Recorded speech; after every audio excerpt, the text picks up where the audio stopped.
Why are people mean to animals? It doesn't make any sense. They lock them up in tanks or cages to perform at their events. I don't know why we have to do that. Why can't we leave them be? We're meant to share the world with animals. We should surely set them free.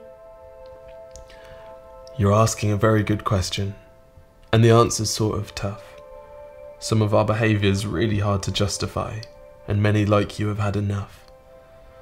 It's true we humans have developed dominion over land and sky and sea, but whether we're the worthiest of shepherds isn't all that clear to me.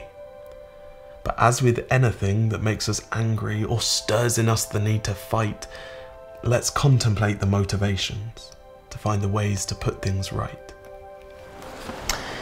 This is the tale of the dancing dolphins, the ones that skipped upon the waves. They breathe the air the same way we do and dance the deep for all their days. The sailors say they follow their vessels as they chart their ocean course, unafraid to skim the surface they'd somersault with little force. They're such a strange aquatic mammal, the kind to leave you in a trance. And soon the story started spreading about the ways the dolphins danced. Now I couldn't tell you how it started, and I don't know precisely when, but they began rounding up the dolphin pods and placing them in pens. They traded fish with them for backflips and gathered customers in groups, and for the price of an admission you'd sit and see them spring through hoops. Who could resist a sight so splendid, a creature intelligent and profound?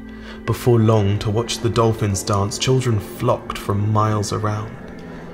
And while our eyes grew hypnotized by the ballerinas of the sea, a bigger business bloomed and blossomed with everyone's collected fee. And after a while, the owners realized the newfound depths to their gold mine. They found that scouring the sea for servants was a whopping waste of time. And so now they bred new dancers, born into the tanks they made, because how could a dolphin that's never seen the ocean even know if it's enslaved? And this extends, my friend, past dolphins, elephants and jungle cats. It's true we humans have bad habits, but now we've built bad habitats.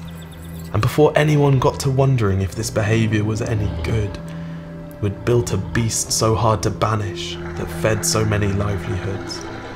Now I know this makes us angry, but understand if you are able, that people can be reluctant to look for kinder ways for that which puts food on their table.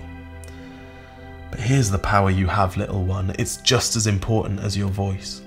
As well as standing up for what you believe in, we all possess a consumer's choice. And since the world's compelled by commerce and we consumers are so many, the only practices that sustain are the ones where we choose to spend our pennies. I'm so excited by your empathy, and so many children just like you.